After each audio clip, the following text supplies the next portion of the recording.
Fala pessoal, sejam bem-vindos a mais um Dólar News, o nosso quadro semanal onde eu trago atualizações e notícias aí do mundo inteiro, principalmente bolsa americana. Hoje a gente vai falar do dólar que bateu 5,60 de novo, vou explicar o que está acontecendo, vamos falar de bolsa americana, vamos falar aí da desistência do Trump, né, na reeleição americana, que provavelmente pode garantir a vitória de Trump.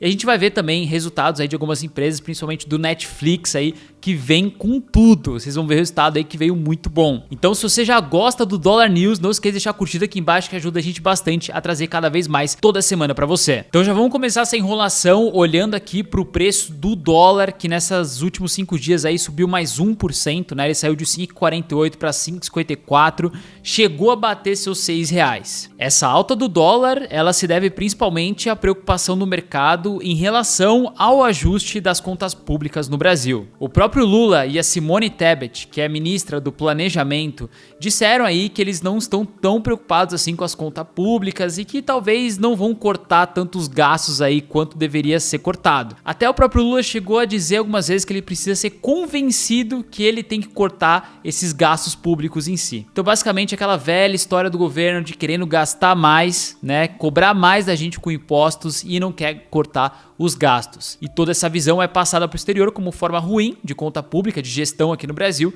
e faz com que o dólar suba, que nem a gente está vendo agora. E se a gente olhar desde o começo do ano, o dólar saiu de 4,91 a seus 5,54, então sobe aí mais de 14%. Então é importante aí quando você vê o dólar se batendo 5,40, 5,30, compra forte, porque a gente vê que ele está se mantendo bem por um tempo, né, nesse patamar de 5,60. Agora vamos para a próxima notícia muito importante. Biden desistiu da sua reeleição nos Estados Unidos e isso pode colocar o Trump como vencedor nessa eleição de 2024. Bom, foi isso mesmo, após pressões aí dos democratas e diversas pessoas aí que viram o último debate de Trump com Biden e viu que ele não saiu muito bem, havia uma pressão muito forte de que ele desistisse da reeleição, já que ele estaria muito velho, muito gago aí para continuar tocando os Estados Unidos, né, o maior país do mundo, economicamente falando. O anúncio de que ele não irá mais participar da reeleição foi feito por uma carta nas suas redes sociais. E ele disse aqui, e embora tenha sido minha intenção buscar a reeleição, acredito que seja do interesse do meu partido e do país que eu me afaste e me concentre exclusivamente nas minhas obrigações como presidente pelo restante do meu mandato. Nesse mesmo anúncio que Biden fez, ele apoiou a Kamala Harris, que é a sua vice-presidente atual, como uma nova possível candidata aí nessa eleição contra o Trump. Só que muitos dizem aí que ela não é tão forte assim para bater de frente e isso levaria Trump a mais uma vitória com uma facilidade. Então a gente não tem nada confirmado aí de quem vai entrar no lugar aí do Biden na parte democrata, ainda está sendo discutido, mas tem que ser alguém forte para bater ali com Trump. Mas eu quero aproveitar e pedir a opinião de vocês. O que vocês acham dessa saída aí do Biden na reeleição dos Estados Unidos e quem que você acha que vai entrar no lugar dele para bater de frente com o Trump? Agora olhando um pouquinho para a valorização da bolsa americana nos últimos 5 dias, a gente conseguiu ver que ela teve uma queda aí de 2,5%, né? No ano, a bolsa americana vem subindo ainda 16%, apesar dessa queda. E isso aconteceu principalmente por conta de empresas de inteligência artificial, né, chips e de grande capitalização que caíram um pouco na semana passada. Se vocês observarem, foi uma queda aí generalizada nas ações de tecnologia. Isso também aconteceu devido a uma possível escalada dos conflitos comerciais entre Estados Unidos e China, que pode impactar as vendas e os resultados dessas empresas. O governo americano está falando cada vez mais em reprimir a China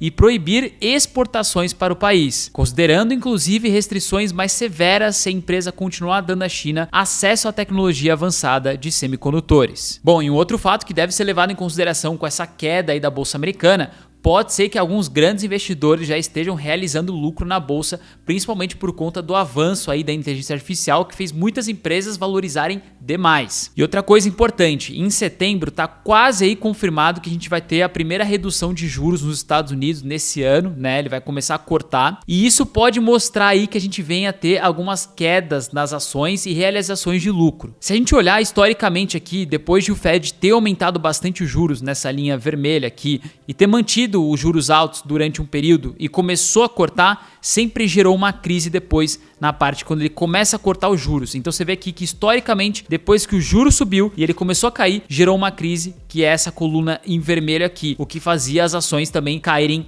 logo em seguida depois do corte de juros. Então pode ser que depois que a gente venha ver os cortes de juros a começarem a ser feitos de fato, a bolsa cair, porque a pessoa vai estar realizando lucro e de certa forma pode ser que tenha ou não uma recessão nos Estados Unidos. Ninguém sabe de nada, não dá para confirmar nada, mas pode ser que a gente já esteja vendo uma antecipação desse movimento. Mas para você que é investidor de longo prazo, não muda nada. A gente tem que continuar comprando boas empresas e aproveitar quedas como essa para comprar empresas mais baratas ainda pro longo prazo. Bom, agora falando um pouquinho do crescimento da economia da China. No segundo trimestre de 2024, a economia da China cresceu 4,7%, ficando abaixo das previsões, mesmo com o governo impulsionando o crescimento com vários estímulos. Então esse aqui é um pouquinho do histórico do PIB chinês. A gente pode ver que bateu 5,3, né, no primeiro tri de 2024 e no segundo 4,7 de crescimento no PIB chinês. E aí a expectativa era de 5,1, então ficou um pouquinho abaixo realmente do que estava sendo esperado. O país ele está de certa forma enfrentando uma prolonga crise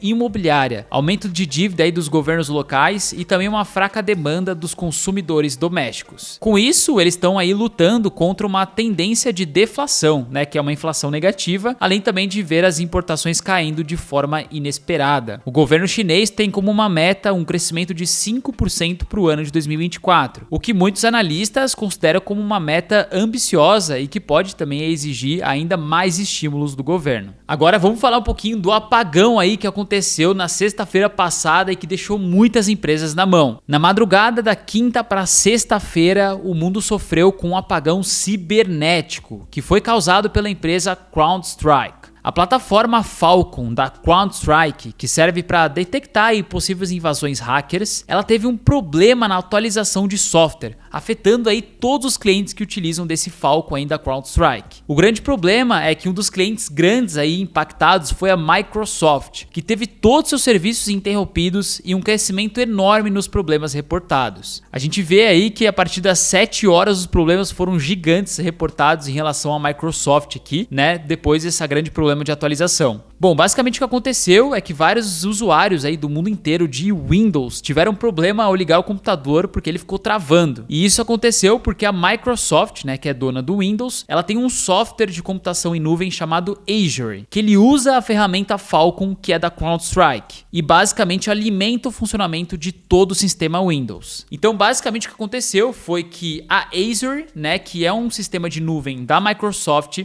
contratou esse serviço Falcon da CrowdStrike para barrar ataque hackers. Só que uma atualização desse Falcon, né, do CrowdStrike, barrou ali alguns problemas no Azure e aí vários computadores Windows que são conectados à nuvem, eles não conseguiam acessar porque tinha um erro ali de atualização de barragem de ataque hackers ali daquele programa que eles contrataram. E a partir do momento que os sistemas e computadores não estão funcionando, diversos serviços como varejo, mídia, serviços bancários, mercados e vários outros pararam de funcionar. Nos Estados Unidos, mais de 2.000 voos foram interrompidos, além de vários aeroportos na Europa que também foram impactados, como o de Amsterdã, Zurique, Espanha e diversos outros. O CEO da CrowdStrike afirmou que o problema foi causado por um defeito encontrado em uma única atualização de conteúdo para o Windows e que não existe nenhum problema de segurança ou ataque cibernético. No Twitter, ele escreveu que o problema foi identificado, isolado e uma correção foi implantada, e que a equipe está totalmente imobilizada para garantir a segurança e estabilidade de seus clientes. E por mais que tenha tido um impacto global aí, aproximado de $1 bilhão,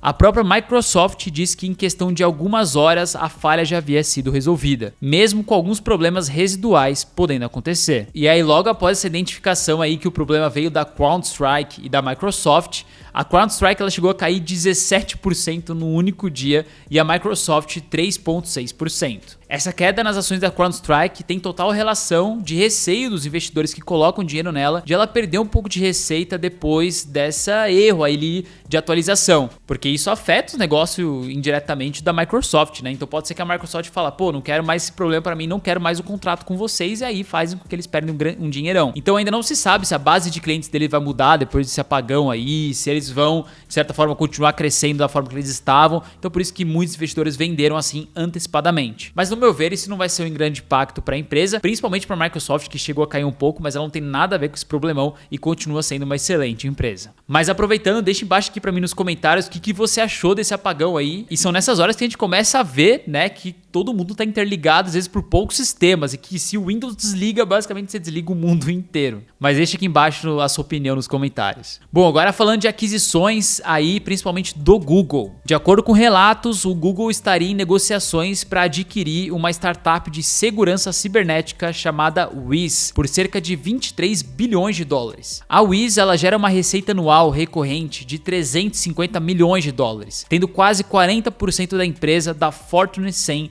como clientes. Se essa aquisição ela for concluída, pode ser a maior da história do Google, tá? Realmente é um valor bem alto, mas que pode ajudar bastante com o avanço de nuvem do Google em si. Agora trazendo uma curiosidade para vocês sobre o medicamento Ozempic, que pode aí ter concorrentes. A Novo Nordisk e a Eli Lilly agora vão precisar enfrentar uma nova concorrência com a Roche, uma empresa suíça que anunciou dados promissores de testes iniciais de um medicamento contra a obesidade. A grande vantagem desse medicamento é que ela seria uma pílula, ao contrário dos que já existem no mercado hoje, que são uma forma aí de injeção e pode gerar alguns incômodos aí nas pessoas que utilizam. De acordo com a Roche, o comprimido experimental tomado uma vez ao dia resultou em uma perda média de peso de aproximadamente 6,1% em apenas 4 semanas. E aí, basicamente foi isso que aconteceu com as ações, né? A Roche ela subiu 8% nos últimos 5 dias, a Novo Nordisk caiu 7% e a Eli Lilly, que também tem um remédio bem parecido, medicamento, né, bem parecido com o da Novo Nordisk, caiu 10%. Bom, agora é esperar para ver o que a Roche vai fazer com esse medicamento, se de fato ele vai para o mercado ou não, mas pode gerar uma grande concorrência aí. Agora vamos dar uma olhadinha um pouco dos resultados dos bancos, né, que soltaram na semana passada, resultados da Netflix, mas antes eu queria lembrar vocês que a gente abriu vagas agora para o nosso novo treinamento, o Dólar Pro, onde eu ensino vocês a fazerem análises aprofundadas ali no exterior, fazer valuation, né, que é encontrar o preço-alvo das ações. Com essa metodologia que eu criei, né, de você fazer o valuation de algumas empresas americanas, eu consegui fazer alguns milhares de dólares e é o que eu faço até hoje investindo nos Estados Unidos. É uma forma de você realmente conseguir conquistar mais dinheiro investindo na bolsa americana e sem ter aquele problema de saber se você está comprando uma empresa cara ou barata. Então esse treinamento ele vai te ensinar como que você faz essas análises no exterior do zero, tá? E se você entrar no Dólar Pro até o final de julho, você vai receber acesso ao nosso treinamento Dólar Start gratuitamente e também acesso vitalício aos dois treinamentos, o Dólar Pro e o Dólar Start. Então, se passar para agosto, você já não vai ter mais acesso a tudo isso. Então, clica no link aqui na descrição ou no QR Code que eu vou deixar aqui na tela e aí você já vai acessar a página do Dólar Pro para entender um pouquinho mais como ele funciona e cai para dentro que eu tenho certeza que você não vai se arrepender e vai aprender muito a valorizar as suas ações aí que você investe no exterior. Bom, vamos começar com os resultados dos bancos aqui antes de ir para a Netflix. Vamos começar com o Goldman Sachs, que trouxe resultado na semana passada e veio com uma receita aí 21% maior e um lucro por ação de quase 180% maior comparando trimestre a trimestre. A mesma coisa aconteceu com Morgan Stanley, né, que é o ticker é o MS na bolsa americana, que ele subiu 12% a sua receita e 46% o lucro por ação. E já o Bank of America, o queridinho por muitos aí que paga bons dividendos, caiu a sua receita em 0,8% e o lucro por ação em 5,7%. Bom, agora vamos para a queridinha de muitos aí, ver o resultado da Netflix, que veio muito bom. A receita deles cresceu quase 17% trimestre a trimestre, que é um crescimento bem interessante aí para eles. Um lucro por ação 48% maior e a base de assinantes aí cresceu em 40 milhões se comparado trimestre a trimestre, né? Saiu de 238 milhões para agora 277 milhões aí de novos assinantes. O que a gente consegue ver é que a Netflix ela vem crescendo a quantidade de base de assinantes trimestre a trimestre, né? Isso é muito interessante. Então você vê em 2022 ela tinha 221 milhões de assinantes, aí depois 2023 232 e agora em 2024 começou com 269 e já tá batendo quase 280. No ano a Netflix já sobe 35% e ela teve uma boa recuperada depois de sua queda ali, né, que começou no final de 2021 até metade de 2022, caiu 70%, e da sua mínima ali em 2022 até o momento ela subiu 224%. Então o preço dela atual tá bem ali próximo do que ela estava sendo negociada em 2021, depois de sua grande grande queda, né? Teve muita gente que acreditou ainda nela e deve ter ganhado uma baita grana aqui nessa valorização. Aliás, me diz aqui embaixo nos comentários se você é um desses investidores aí que colocou bastante grana na Netflix quando ela caiu nos 2 anos atrás. Bom, pessoal, eu fico por aqui no nosso quadro Dollar News. Me deixa aqui embaixo nos comentários o que você achou disso tudo e não esqueça de deixar a curtida, hein, que ajuda a gente bastante a trazer cada vez mais o Dollar News pra vocês. E também não se esqueça de se inscrever no canal, porque tem muita gente que eu vejo que acaba vendo meus vídeos, mas ainda não se inscreveu ou esqueceu de se inscrever. E aí isso vai fazer com que você continue recebendo meus vídeos aqui do Dollar News toda segunda-feira. Ó, e lembre-se de entrar pro Dollar Pro, que é o meu novo treinamento com aulas gravadas agora em 2024 para te ensinar a fazer boas análises lá na Bolsa Americana. Não tem nada parecido no mercado e se você entrar até o final de julho, você vai ter acesso vitalício e acesso gratuito ao nosso treinamento Dollar Start para quem quer começar a investir no exterior do zero, conhecer corretoras, né? Então esse treinamento vai te ajudar também nisso. A gente se vê no próximo vídeo. Valeu, até mais!